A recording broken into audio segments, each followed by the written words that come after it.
Magandang tanghali sa atong tanan. Ngayon magluluto naman ako ng adobong manok with sauce. Ito ang ulam namin ngayon. Tsatsak ko yung buong manok.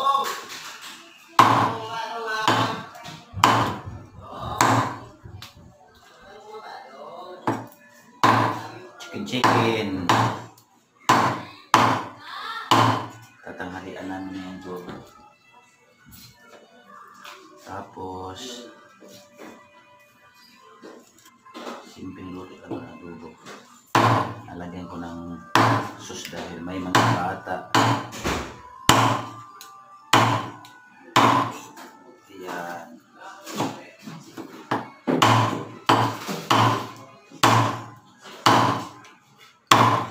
Ayan. Ngayon, nagpe-prepare ako ng mga pagsahog na garlic at onion.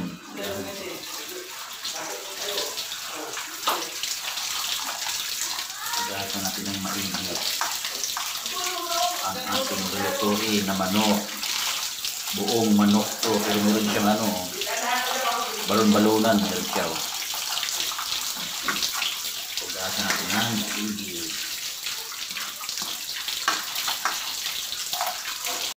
Para matanggal yung yan. Ito tayo ng mga dugo.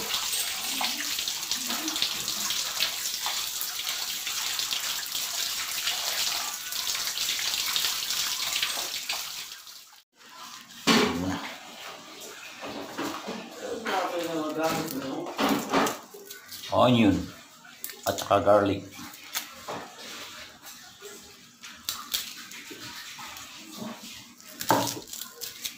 Tanggalin natin yung mga parang plastic niya.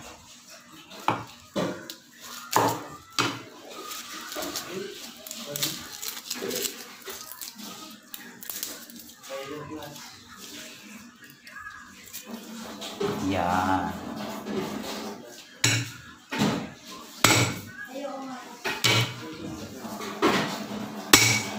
Yan. Pupukin mo lang yan, oh. Yan. Pupukin mo lang yan, oh. Tapos, ganunin mo.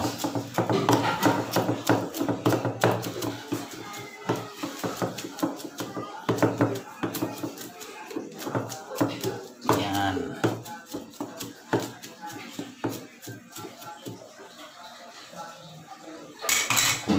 Tapos kunin natin yung mga plastic niya. Oh. Ilan siyang tanggalin. Yan. Isang buong isang buong bawang. Pag maraming bawang sa adobo, mas masarap. Yan ang nagpapalasa niyan. Simple lang to, simple na simple. Bawang at saka onion. Tsaka paminta, dahon at pamintang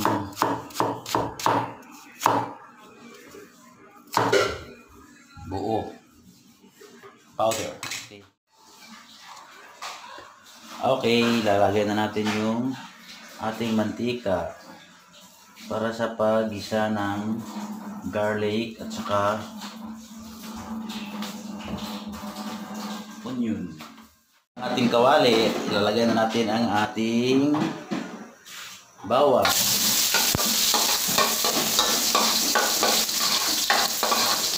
Actually, maraming klase sa pagluluto ng adobo. Ito, inuuna ko lang yung ibabad mo lang yung bawang at saka paminta sa karne na para mamarinate. Sa akin hindi na kailangan. Ma-absorb din itong lasa nito sa karne kasi pag kumulot mo siya, hayaan mo lang mahina ang apoy. Hanggang magkaroon siya ng mag-i-sticky na sauce niya na malasa na yun. Ayan. Ang sarap kung hindi brown yung mga bawang sa onion. Yan. Lalagyan natin yung karne.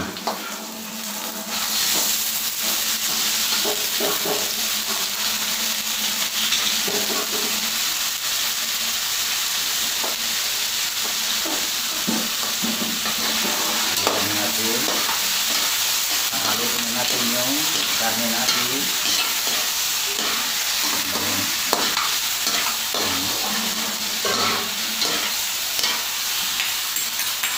Ayan, kasi dalawang parang ganda dito sa halo. Kailangan natin magkaroon siya ang katas. Katakas yan. Sarili niyang luti ng kanyang laman. Yan.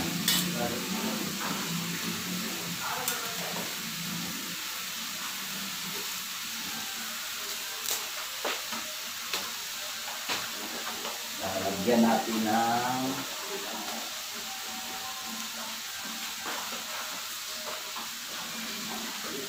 laurel. Lalagyan natin ng dinikdik na paminta. Lalagyan kunting ano. Yan. Medyo spicy. Maraming paminta. Mas masarap. Lalagyan natin ng tuyo.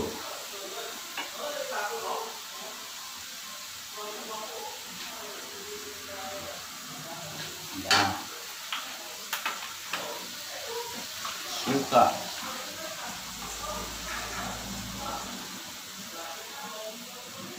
Yun. Paghaluin na natin.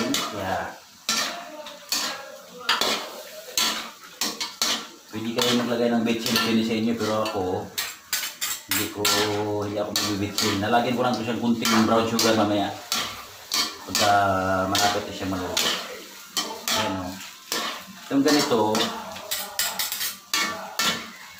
pagka nahalo mo siya ng gusto, tapos kukulo na siya. Pag kumulo na siya, mahinang mahina ang apoy. Hayaan mo na siyang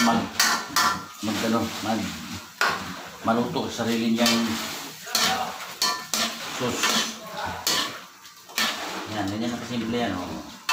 Tapos, ayan na, tatakpan natin yan. Mamaya makikita mo yung resulta niyan. Ang sauce niya o. Sarili ano niya o.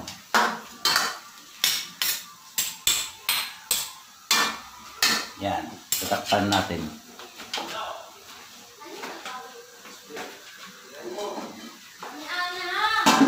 Tatakpan natin.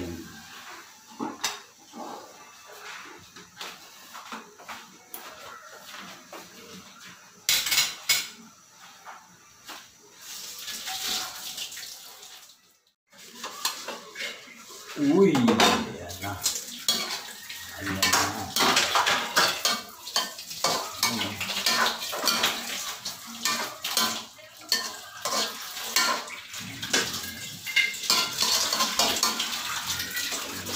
Lalagyan natin ng kunting brown sugar.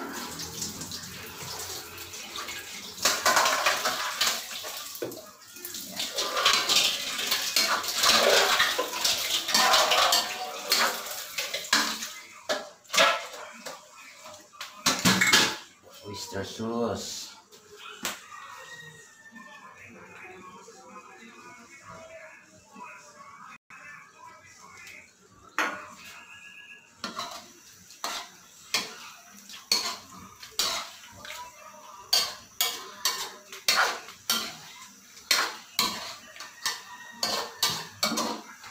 Yan, sususis na siya. Malapit na ma-stick yung sauce niya.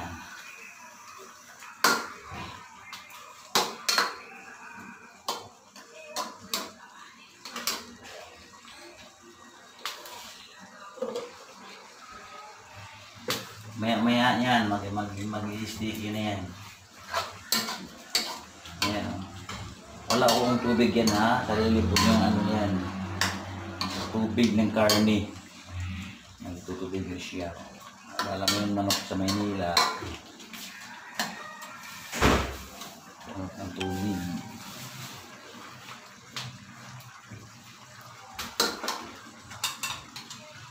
Tatapan ulit niya.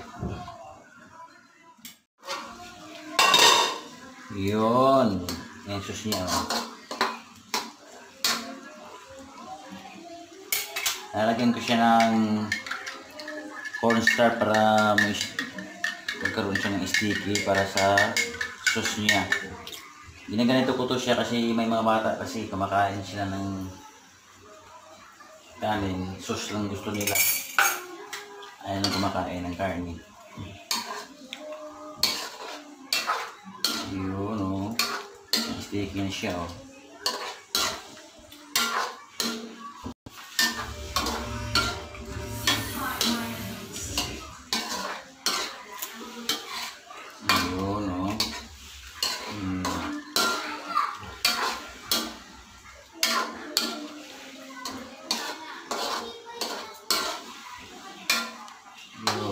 Gusto ng bata to.